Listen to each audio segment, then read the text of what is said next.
So, where do you want to go? What do you want to do? I know the stuff I'm most interested in is like the autopilot stuff. Sure. Because in Europe you have like a very crippled autopilot. You probably know about something. Yeah. Well, we can go out on the highway and you can see it. Just remember, we don't have FSD in Canada yet. Yeah, that's the Vida. Well, that's in the US. I have paid for it. The full self driving is in the car. We'll talk about it. Yeah. we'll show you what it's like.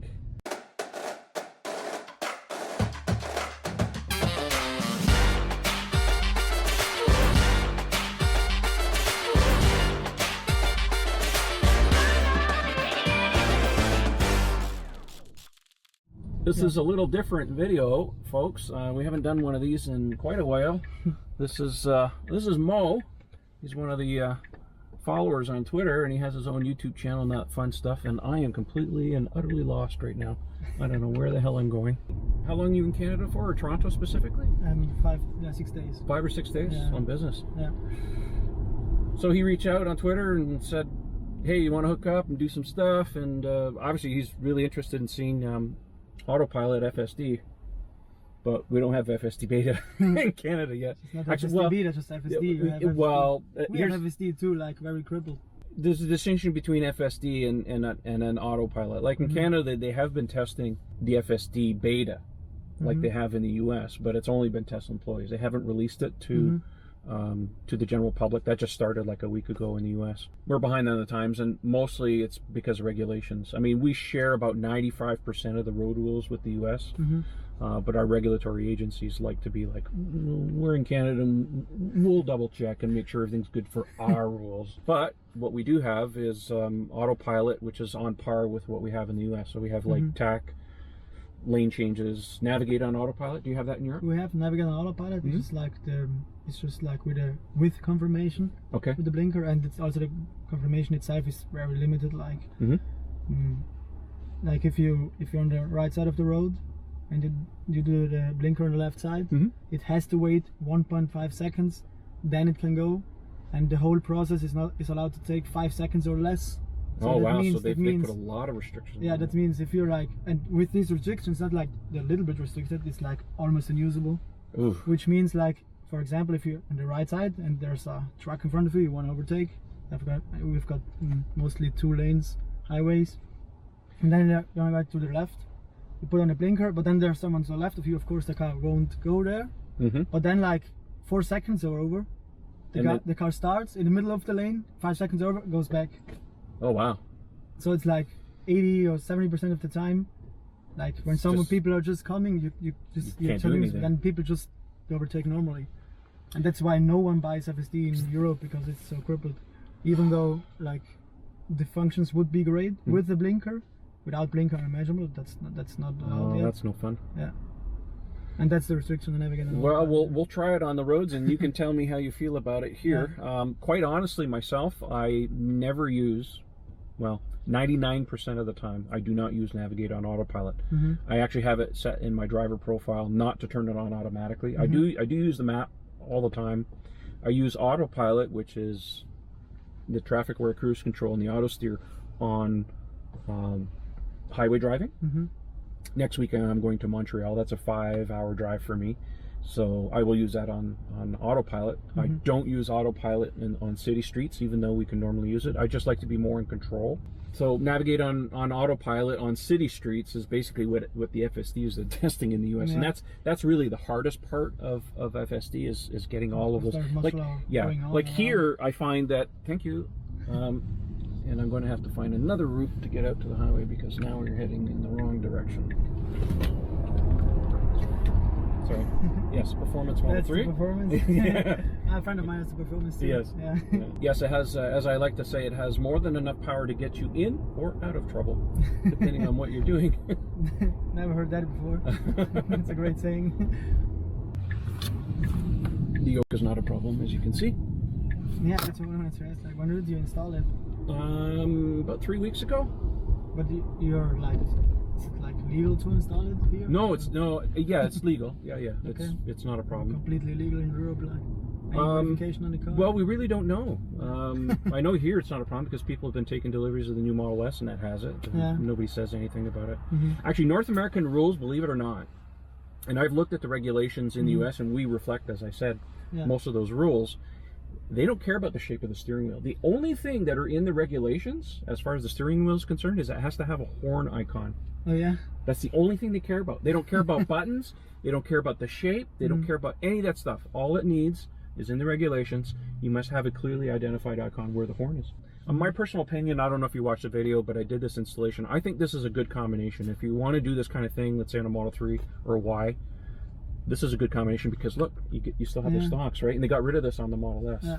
And maybe that's like a bigger disadvantage, or if you well, used it, I don't know. My personal opinion is that, and I haven't tested it yet, Yeah. so I can't really tell you what it's really like. All I have is an opinion at this point. But the fact that they put the blinkers as a button over here means that when you turn the wheel, let's say you're in a turn, now it's like, okay, and you forgot to turn your buttons on. Now you got to remember, okay, yeah, the buttons are upside down now. I want to go this way, so I got to press the button on the left. Yeah. You know, so it's a little reversed. Especially in Europe, like I think the new Model S with the new steering wheel is probably going to be approved in Europe like easily because there's one Ferrari that has it, like a similar steering wheel, so it should be approved. I like this. This works good. Yeah, It opens this up. I must say, like, it looks much better on the Model 3 in real life than on the photos. Yeah, well, that's the thing just about anything. You haven't seen the Cybertruck in person. No. I have. Oh yeah. It's very impressive. I can imagine, like, with the Cybertruck, like, but every guy who I showed it to, it's like at the beginning, it's like, oh no, but then they got used to it, also just from the images. I was the same way. I was there, and I'll tell you, when it came up on stage, my first thought was, well, I wasn't expecting a stealth fighter. Half of my friends were like, are we expecting the body panels to fall off and the real truck is underneath? So it took, I think, for the most part, a lot of people, sometimes days or maybe even weeks to really come around to it. I know for me, it took about a couple days to really let it sink in. Yeah. And the Cybertruck, you know, the front end of the truck, I kind of expected it to look that way based on what Elon was kind of hinting as what it was going to look like. But I think the most off-putting part about the truck, when you see it in real life, and maybe they'll change it, but maybe it's too late now, is the tailgate. The tailgate is completely flat, it's square, and it's tilted back to you like this. Okay. And when you see it from the back, you go, it just doesn't look right. It messes with your brain, and that, to me, that's the worst angle of the truck, is the rear. Actually, my friend at Tesla, or at the Cybertruck Owners Club, he's a graphic designer. He actually did a really neat render. Hi, Mike. He did a really neat render where he actually fixed the tailgate on the back of the truck. He actually put a crease in it and dipped it back in on the bottom. I think I saw something like this. Yeah, I thought, oh, now that's perfect. I think that fixes it right there. That's all it needs. But Tesla will be Tesla, and they don't listen to us. So. Every other car, even the Teslas, they look like a car, but then the Cybertruck is just something different. That's finally something different. Over 100 years, normal cars. Well, they like to make a point of that, but yeah. I don't think that was the driving force behind it. Obviously, the way that they want to build it was the driving force as to how it would end up looking. But there are several things, of course, that help. You know, the price of the truck, the announced price. Of course, now they took the prices off the website because the pandemic has messed with their production costs. So I think they took the pricing off because obviously they can't meet it even today. So why bother advertise the price? Let's just wait another year. Yeah. You know, because they're not intending to produce it now until end of next year. So I think it's a smart move on their part. If they really want to try and meet those prices, let's let the pandemic issues and the supply chain kind of sort itself out. You know, if they decide to wait a year, maybe things will be sorted out and the prices, they'll be able to meet those. If they were to make it today, they would not be able to meet those prices at this point. So for them, probably a good move for them to delay it for a year. I have a friend of mine who works in the auto industry. We have lots of car manufacturers here in Ontario, and they are literally flying parts from Asia on airplanes to bring them here. Normally they put them on shipping containers, and that would be, so they would have parts on hand for 60 to 90 days. They're down to 3 days in parts. They have no parts. It's crazy. So they have to fly everything. So guess what that does to the parts cost? Right through the roof, right? Of course. So you can imagine Tesla's having to do some of that stuff too. So, you know, we're seeing price increases, you know, 1,000 euros here, $1,000 there, it goes up. I mean, Elon wants to get the prices down. You know, they've done that too. They've reduced prices too. This is just a temporary thing. I think when things will settle down, it might take at least another year for things to settle down. But I hope that prices would come down to be a bit more reasonable. But I'm not in a position to be buying a car right now, so I'm good. It gives me lots of time to save up more money. Same for me. What's your next car? What are you going to get next? Probably like Model X was always my dream car. I had a Model X. Oh yeah? Just because like we do lots of filming, obviously, and have lots of tripods and everything, and like my friend has a Ford Galaxy, a bigger car, and what we would like always to take the Tesla, or also a friend of mine who's also in my company has a Tesla, and we drive with either 2 Teslas and the stuff, or just one bigger family van. And the Model X would solve those. So it's like an electric car with more space. I mean, it's not that big as a family van, but you haven't seen the Model Y yet, have you? Yeah, we'll check. The delivery started a few weeks ago. Yeah, but have you seen it? Yeah, I drove it. Okay, good. Yeah. Personally, my personal opinion right now, until Cybertruck arrives, that the Model Y is a better value than definitely. That's why the Model X is my dream car. It's like overpriced for what it can do. It is. Well, it's and I owned one, and it was a great car, but and a lot of people like to make a lot of noise about Falcon wing door. I didn't care about the Falcon wing doors, but that windshield was amazing, and it had a lot of nice touches and stuff. But at the time, we were at the tail end of the technology. Mine was a 2017. I bought it at the end of 2017, and in 2018 they upgraded. It was a 90D. It was a 75D, and that's the other thing too. Okay. So battery's too small. Yeah. Obviously in Canada, because of the weather and it gets cold, supercharging in the winter when you go long distances, that gets old very quickly. Having to make 2 extra stops. This car is wonderful. I mean, the amount of driving that I do, and in the winter months with the supercharging, this car is perfect. But the truth is, for me, as the guy who did the Model 3 thing, was I wanted the performance Model 3, but it wasn't available when I was ready to buy a Tesla. So I said, you know what? I looked at the bank account and I said, I always liked the Model X too.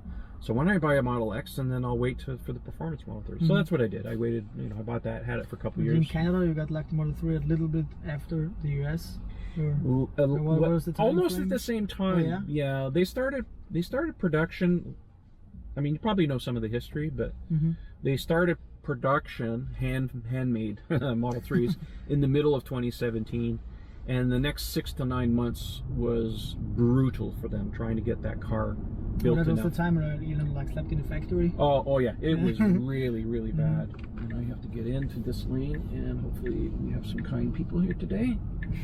And you can see that blind. Yeah, this is my biggest gripe about Tesla's singular screen is no blind spot monitoring. Mirrors yeah. For some reason they do not. Why is my blinker on?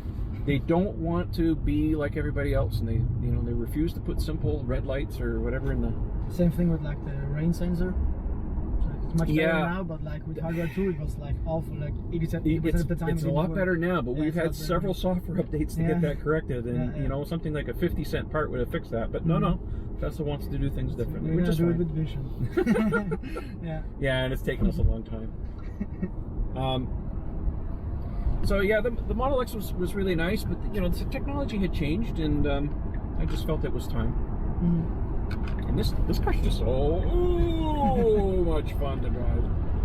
It's crazy. Like sitting in the passenger seat is every time another experience. Like as a driver, you know when you're gonna punch it. Yeah, exactly. Yeah. I was gonna say that I'm the same way. Okay, we're on autopilot now. I don't have a destination plugged in. And what are we doing here? 5 car lengths, 4 car lengths, or seconds? I'm not sure. What is it? Seconds or car lengths? I think it's seconds. So we've just engaged autopilot, or auto steer, if you will. No destination punched in, so we won't get navigate on autopilot right this moment. But one of the great things about this yoke, and I mentioned this in my video, is the fact that because the wheel is more squarish, when you put your hand out here rather than over here on the round steering wheel, you get more torque. I never get the nag anymore. Yeah. I mean, there were times I'd hold this and I'd be talking to my wife and it would nag me. I'm like, really?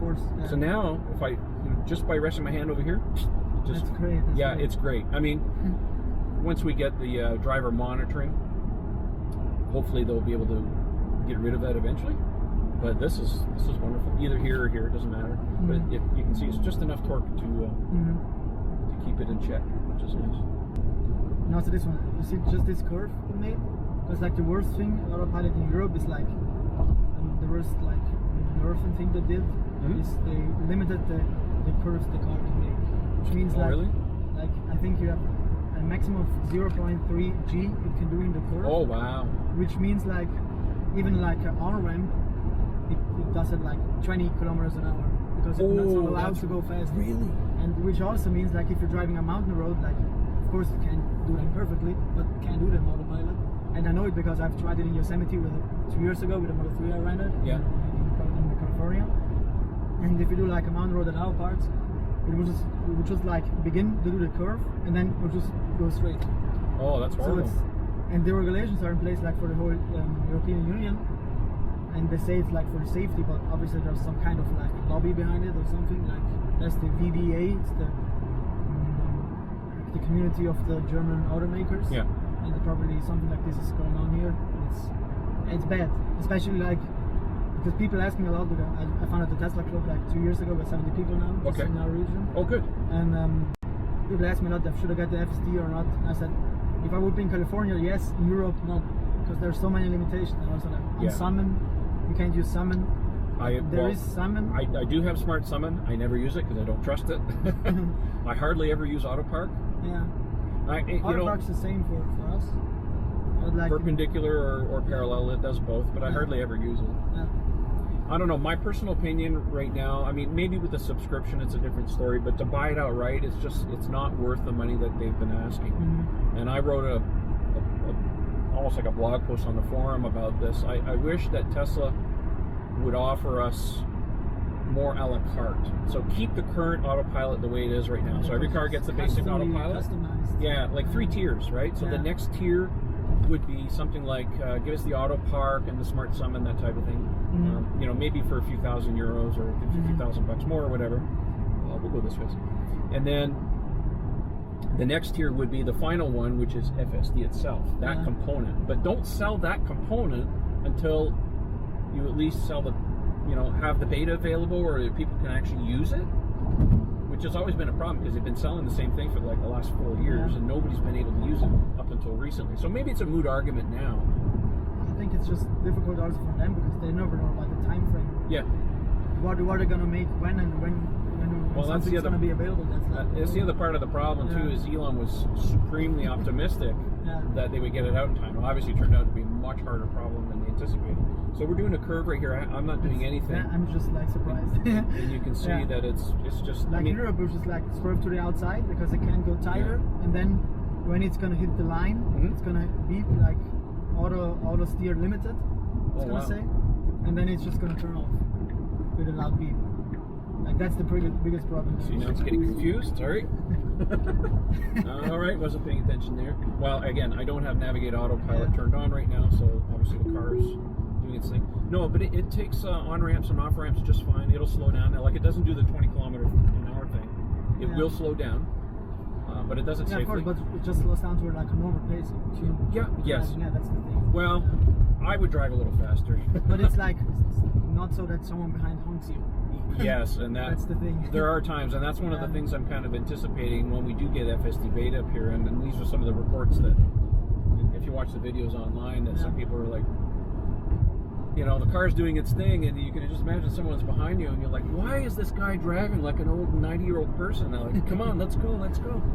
Canada's a very, very large country. It's funny, sometimes I get Europeans coming over and they say, oh, we want to drive to Vancouver, we'll be there in 5 hours. I'm like, no. Vancouver is 4,000 miles that way. Wow, 4,000 kilometers. It's a very big country. I don't know if you saw that Ian and I drove across Canada last year in March. Yeah.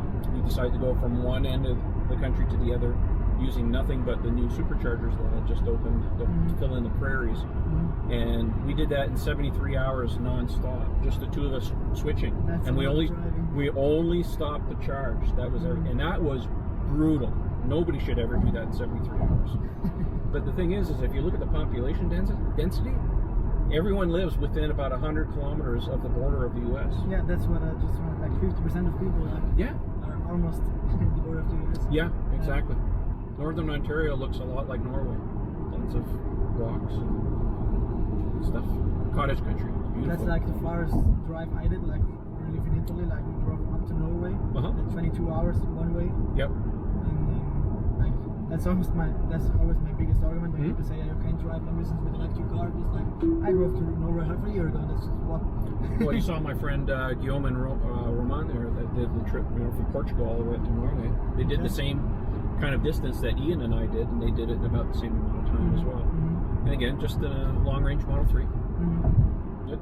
You have to turn it on. Yep. And then we just type on navigate on autopilot, and then let's see what the car does. Does Mad Max turn on? So No, it's too aggressive. Oh, yeah. Well, maybe here in Toronto we might be able to get. Let's turn on Mad Max and see what happens. Yeah, go ahead. A little announcement in German. Sure. So, Freunde, jetzt haben wir da ein Auto. Guten Tag. Oh, that's a little bit in German. Only a few words.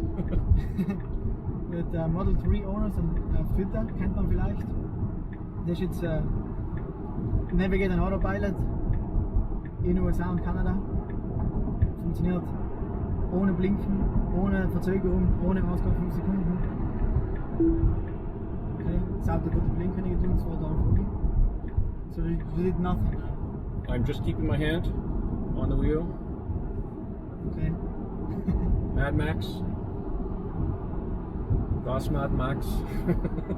Das sind die Einstellungen, was sein. Wir haben da das, also da kann man Exit, Passing Lane und alles hinstellen. You also have the yoke steering wheel. I do. Practicing for when I get the Roadster. And the Cybertruck. Maybe the Cybertruck. We'll see. Welcome to our version of Hong Kong. Toronto, just so you know, has the most condo construction anywhere in North America. There are anywhere from 160 to 175 cranes building apartments, homes, condos, that type of thing, because we have a huge population explosion going on, and prices of homes have literally tripled in the last 5 years. Toronto is one of the highest priced real estate. I mean, you got Vancouver, you got Toronto, and you got San Francisco. Also like the price of living, I noticed, like just buying food or something. It's like well, there was the same as in New York. There was a report on TV just the other night. Right now, if somebody wants to save up for a home and they have no down payment, because in Canada, in order to not pay astronomical mortgage insurance rates, you have to have at least 20 to 25% down payment on a home, just so that we don't have problems like the U.S. did back in the day, where people could just buy homes with no money down. If they had a problem, they just walk away. So they want to make sure that you have some skin in the game. Right now, the average person to buy a home would have to save for minimum of 26 years. That's crazy. Yeah, for down payment. That's not doable. The median price of a detached home in Toronto now is $1.6 million. Condos, you're going to pay minimum of $700,000 to $800,000 now, minimum, and that's just for 500 square feet. 250 square meters. So it's, or I don't know what that is in meters. Well, anyway, smaller. That's pretty small. Canada's a funny country when it comes. We are a metric country. Yeah, that's what like was crazy for me. I'm used to the US. When I'm here, like I was there 3 times. Yeah. And I was just like this one, max 100, like 1 miles per hour. Oh no, it's like one of those. No, we are a metric country, but depending on who you ask on their age, because we switched from imperial to metric in 1975, 1976. Okay. I'm older than that. So we grew up in a time when we were learning both metric and imperial in the system. My son, who's 20, who's in the construction industry, because lumber is measured in feet and inches, that's what he has to do with, but everything else is metric. So temperatures and stuff. But if you talk to people and they say, how high are you? They say, oh, I'm 5'10" or 6 foot. They don't measure anything in centimeters. Yeah. Right? Temperatures, metric. Distance, metric. Weight, pounds. Height, inches, or feet and inches. Oh yeah. The right thing too, which is a very weird mix. And that's mostly because the U.S. influence. The U.S. should just like switch to metric, then it would be. Well, it's funny you mention that, because in the U.S., even though they use the imperial system, their base measurement of everything is metric kilogram, and they base everything off of that. But I mean, the automotive industry, the aerospace industry, that's all metric in the U.S. But everything else, they're like, no, not interested. But you know how it is. Yeah. It's hard to change. You have the front tinted, like the windows? Yeah, these windows are tinted 35%, I think. Okay. Looks And I did the back window, that one too. That's also legal in Europe. Some people do the windshields, but they're illegal to do here in Oh. Ontario. You can't do the windshield. We do have smart summon and normal summon. Okay. The normal summon like works almost the same as here in North America, Yeah. but it's like with the distance problem, so you have to stand right beside the car, and that defeats the purpose. Like, if like there's water around the car or something, you just have to get into it. It doesn't make any sense. But then for the smart summon, like it can go 20 meters, and you have like you can walk your car basically. That's the only thing you can do. So it's not really.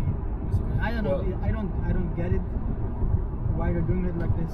Well, it's just regulations. Like I said, we have smart summon like we do in the US, but like I said, I don't trust it. This car cost me a lot of money, and I don't trust it.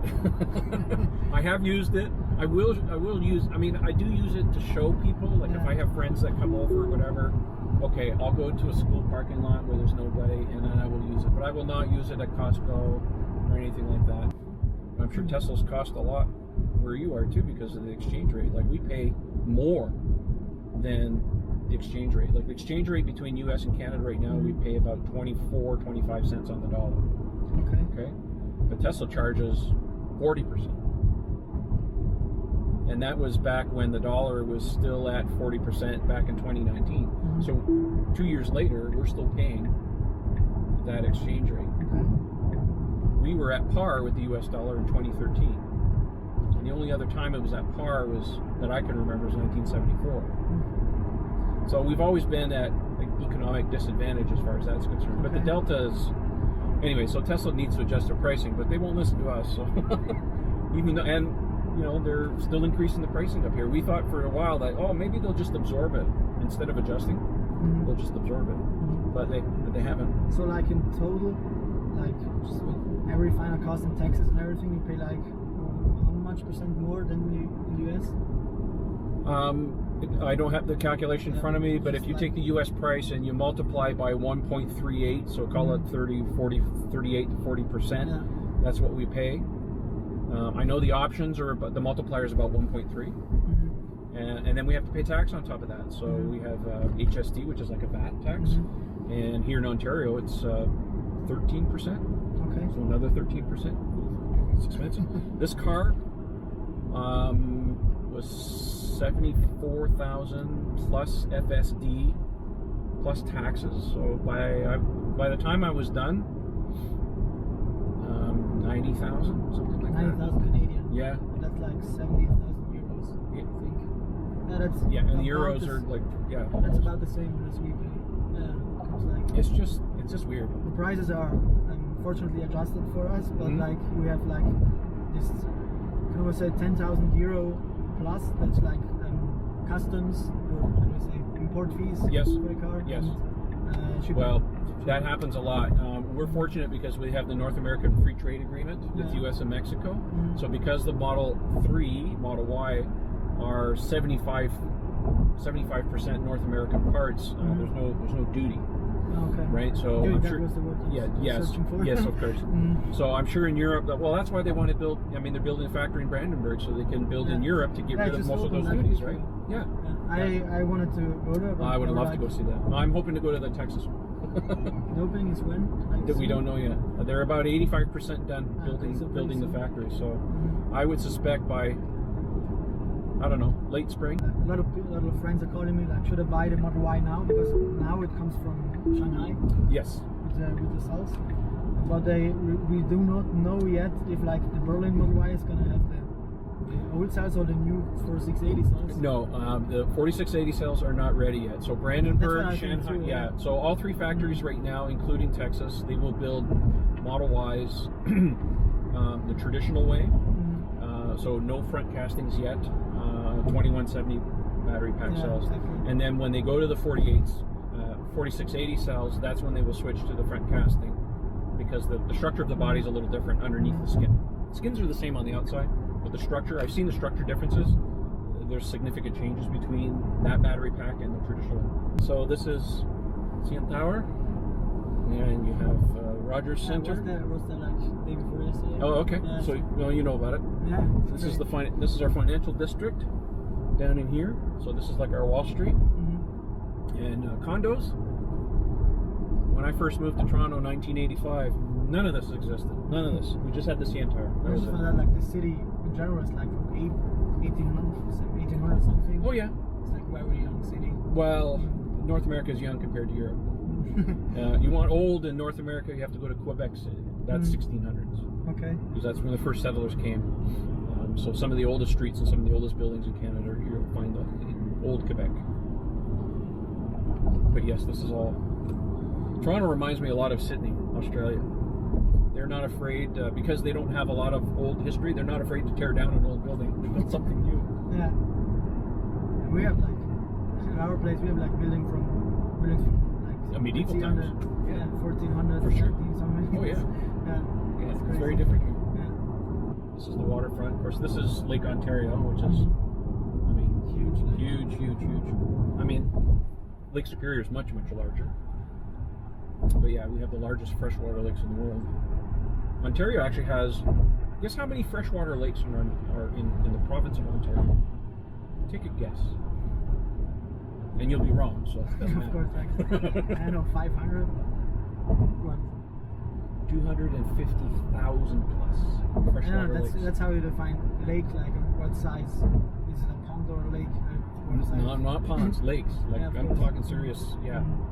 It's That's a lot. crazy. Yeah, we have a lot. More water than land. Yeah.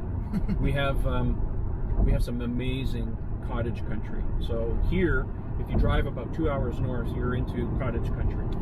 And it's astonishingly beautiful up there. But because real estate prices are crazy, it's very unaffordable there. If you want a nice cottage, you're multi-millions of dollars to get nice cottages on the I can water. imagine.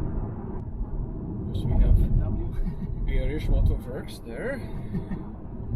And right next to it is Ford. And yeah, we have a few different car dealers. Like the Audi other- over here. And this, Like the other manufacturing. well, no, it's just, that's a dealership.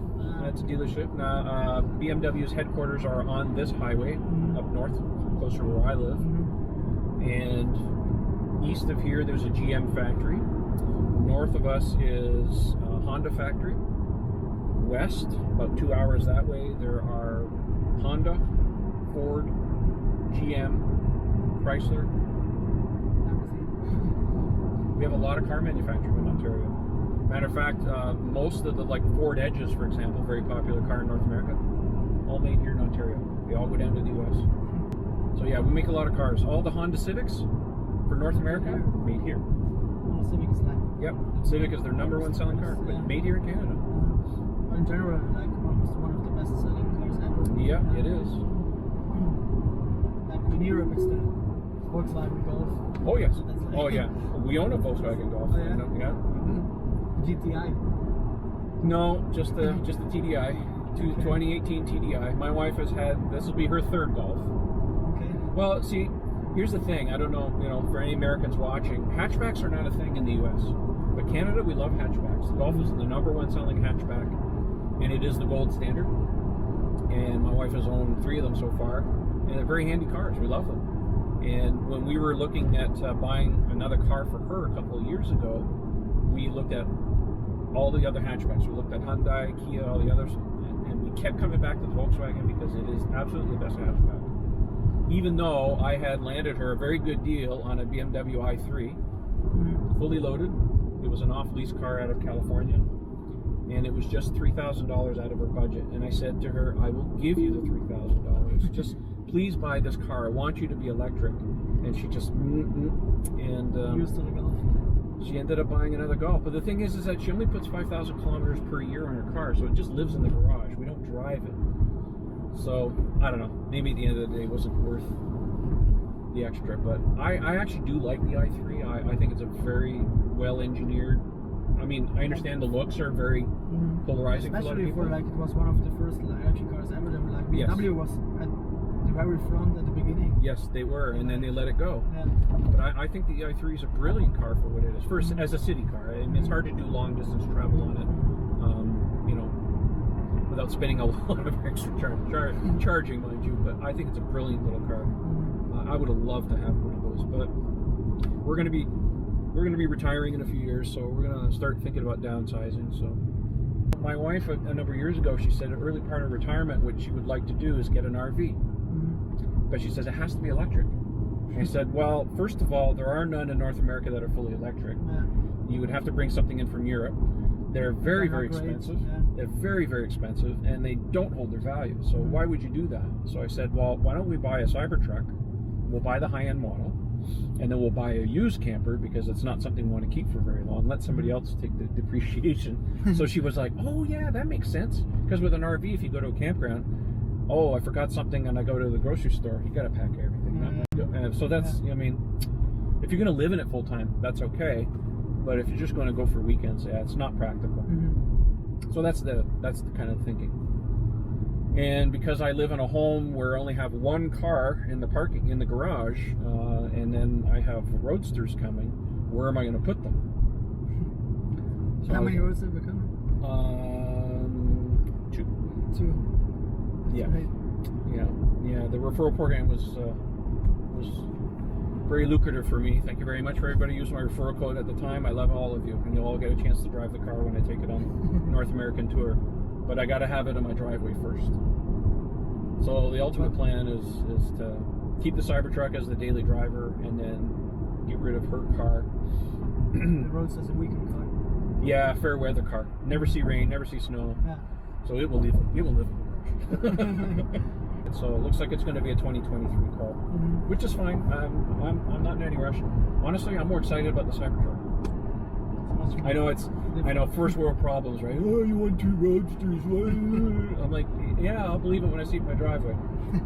But for me, Cybertruck is what I'm spending my money on, and that's what I'm looking forward to. A roadster will be a fun car, but it won't be a forever car. It'll just be a little plaything. My very late midlife crisis mobile. But now with like the acceleration of the new Model S, like what's like the set acceleration for the Roadster? Well, it's got to have to be better, because that's the thing, right? Because the drivetrain for the Roadster was pulled and put into the new Plaid Model S. So what are they going to do for the Roadster? Like, but with these times, like 2 seconds, 0 to 60 miles per hour, is like you get to the limits of simple, like what you can do with tires. Well, that's why they're going to. Well, that's why they're going to cheat. They're going to cheat. SpaceX package. So I would expect the base model to be the same performance as the Plaid Model S, but it has to be faster. It's lighter or something. No, I don't think so. Like, if they make it the same as, well, that's the thing. A 200 kilowatt hour battery pack. So now they got to. What are they going to do? The drag coefficient should be a little bit better. Well, I think what they're going to do is the whole car is going to be carbon fiber. It's the only thing that makes sense. I was fortunate. I saw the car in person, and there's a lot of carbon fiber bits on that. So yeah, I think underneath that there'll be castings, of course, but I think the skins and most of the body structure will likely be carbon fiber. At least a certain portion of it, anyways. But no, it would not surprise me that the base model will do the same specs as the Plaid Model S. Makes sense. But they will cheat with the SpaceX package, of course, and get it down to that 1.1 seconds or whatever we saw. I'm curious what they're gonna do with that. Let's see if the groundhogs are out here today. There's groundhogs that live around in here, so sometimes you'll see that. You see the little sticking out parts right here. They usually come out. People chuck apples at them and they eat them. So they hang out in here. Or where would you want to go? Like somewhere around downtown, if you're like gonna drive by anyway on your way home, that would be great. Okay, but where do you want to go? Do you want to go where I live? Let's see where I live. Where's that? North. About half an hour. Yeah, we can do that. And where are you staying? Right now I don't have anything. Oh, okay. So I'm just searching for a hostel, like later, I think. Because like I had the hotel for 3 days because the client paid for it. Oh, okay. And the next few days I'm like. Well, you can stay at our place if you want, overnight.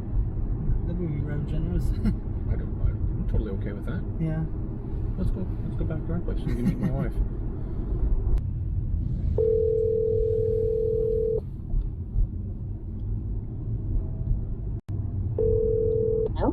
Hello, just driving around here with Mo. We're having a good time, and just kind of wondering, is it okay if he comes and stays overnight? He's a really nice guy. Of course. Okay, cool.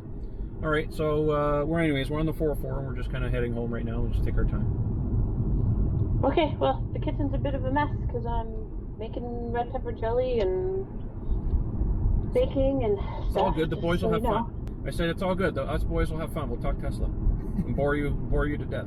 All right, see you in a bit. All right. Ciao. Bye. There you go. No problem. That's very generous. Thank you. That's my pleasure. I do comedy. If ever in Italy, hit me up. Italy is a country I would love to visit. Yeah, but where to? Europe, general? Yeah, I've never been to Europe. I have a friend of mine, Michael Russo, who lives in the south of France, so we have a standing invitation to visit him. And I have another friend who used to live here in Toronto, and then she bought a chateau in France. Oh, what is that? She bought a chateau in France. Oh, that's like a... Yeah, like a castle. I don't know about anybody in Italy, but Italy is a beautiful place. I'd love to visit that. Well, now you do. Okay, well, I'll take you up on that. Northern Italy. Yeah. I taught myself videography and photography and stuff. I'm not a professional, but I've taught myself just from doing YouTube videos over the last 6 years or so. Just teaching myself. And I have some friends that help me a little bit. Like, do you know Matty Hapoya? Oh yeah. Yeah, he's a friend of mine. He lives. Oh yeah. He's only like 5 minutes from my house. That's crazy. Do you want to see his office? That would be awesome. I'll drive by. That's crazy. I'll show you his office. Yeah, so that kind of, I know we've been talking about a lot of different things and stuff, but like I said, it's just a casual conversation between a friend that I've never met until today, fellow Twitter follower, and another videographer, kind of enthusiast like me. He's professional, I'm not. But anyways, hope you had fun. Thank you for showing me. Thank you for driving me. My pleasure. Like I said, anybody else who comes to Toronto, hit me up. Take you around town, show you some stuff. It's always fun. Maybe a meal involved, who knows. And if anybody's in Northern Italy, hit me up. Sounds good. All right, make sure you follow me. What's your Twitter handle so people can follow you? I think it's just like Moritz Holzinger. That's my name. I'll put a link in the video description. You guys can follow him. He's a great guy. All right, guys, we'll see you next time. Hope you enjoyed it. Give it a like and a thumbs up, and consider subscribing. See ya. Bye. Auf Wiedersehen.